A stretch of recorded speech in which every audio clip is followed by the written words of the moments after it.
actuellement une compensation qui est donnée par les grands médias radio et télévision, audiovisuels, une compensation à l'usage gratuit pour les commerciaux de l'espace qui est un espace citoyen, l'espace de tout le monde. Hein. L'espace hertzien, c'est un espace public. Et qu'il s'agisse des grandes chaînes de télévision, publiques ou privées, mais privées aussi, eh bien, ils font du commerce là-dessus.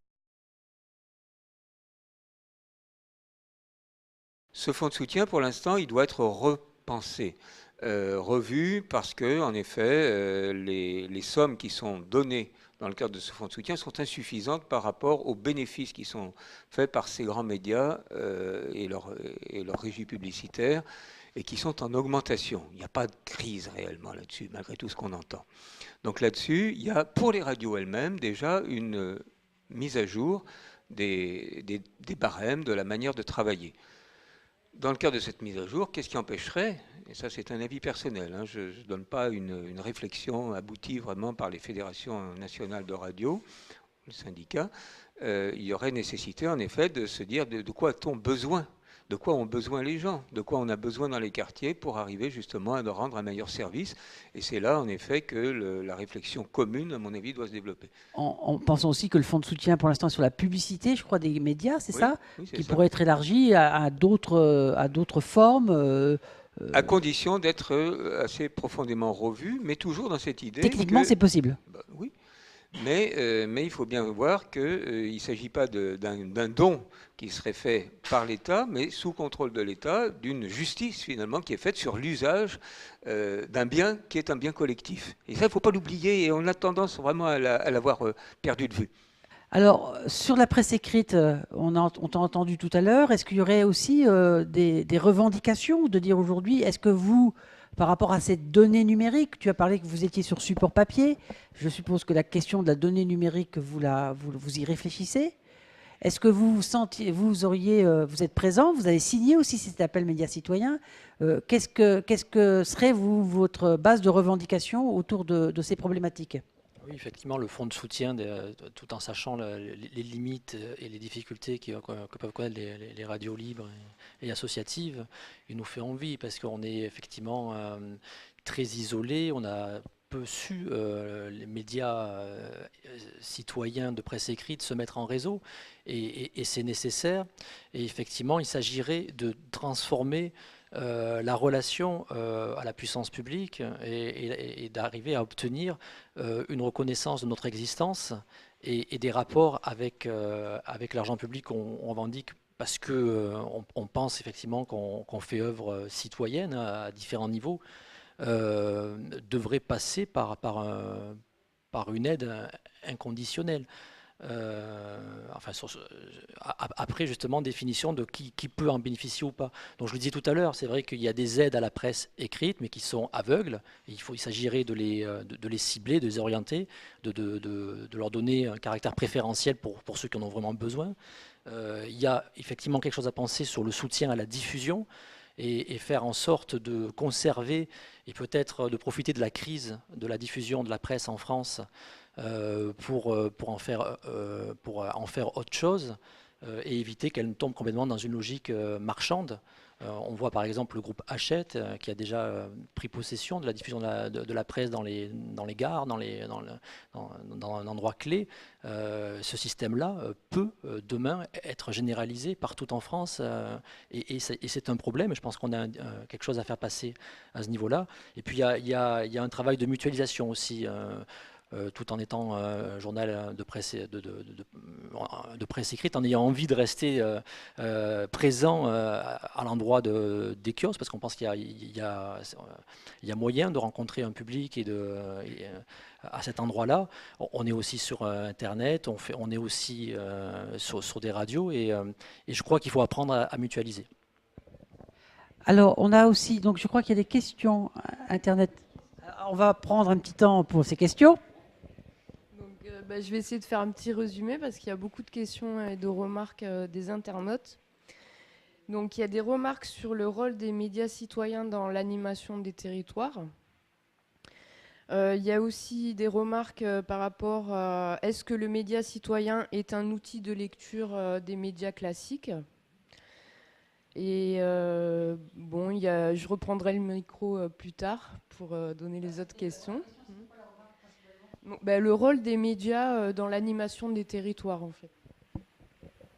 Est-ce que, par exemple, on a parlé tout à l'heure de l'éducation populaire, justement, ce serait quoi un peu la caisse de résonance d'un média pour l'éducation populaire aujourd'hui? Pierre-Alain, tu veux répondre à ça? Est-ce que tu veux... D'accord.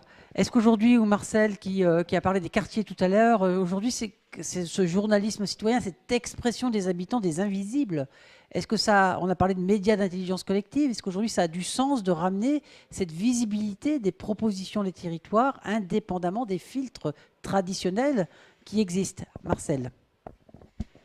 Oui, moi j'en suis persuadée. Alors c'est vrai qu'il y aura un gros travail, ça ne va pas se faire comme ça en un jour.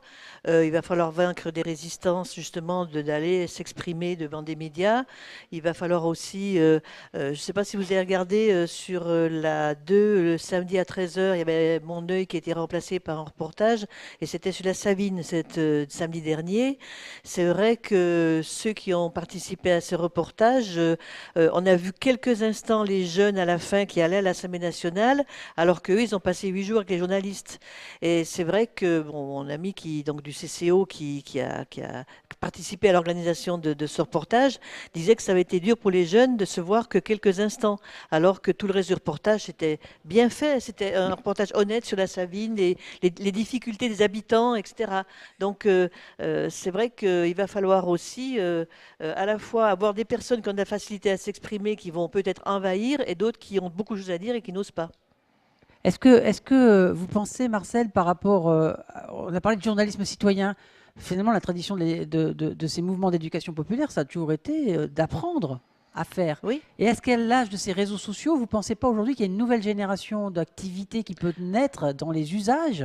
Oui, moi je de fais dire aujourd'hui oui. que finalement, apprendre à parler collectivement, apprendre à s'intéresser, à se questionner, est-ce que vous pensez que là, il y a vraiment un territoire d'innovation qui pourrait être réfléchi?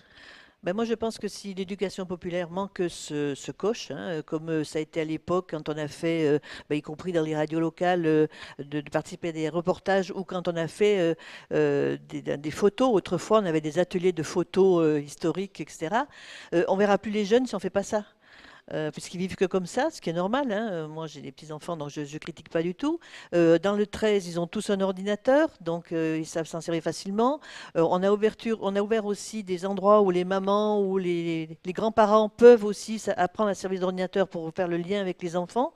Et je pense que maintenant, si on ne s'implique pas dans ces dispositifs-là, on n'existera plus. Enfin, je veux dire, on sera des antédiluviens sur notre planète, quoi. Et puis ça répond peut-être à la question sur les usages qu'on pouvait en faire. Justement, un média citoyen, ça peut être cette caisse de résonance de tout ce qui se fait localement. Et positif. Et pas positif. Que... Est-ce que, alors Pierre-Alain, c'était la deuxième question, toi qui te intéressait, on va rappeler cette question. Oui, c'est le rôle des médias citoyens Alors, dans l'information de proximité et sur la lecture des autres médias. Alors, oui, le rôle, je répète parce qu'elle n'avait pas le micro, le rôle de ces médias dans l'information de proximité, est-ce qu'aujourd'hui, alors tu peux te présenter, Pierre-Alain? Oui, alors Pierre-Alain Cardona, alors je suis là au titre d'une association dont j'ai été fondateur il y a quelques années qui s'appelle l'Acte, qui a lancé sur Marseille et sur Vitrolles des ateliers de journalisme.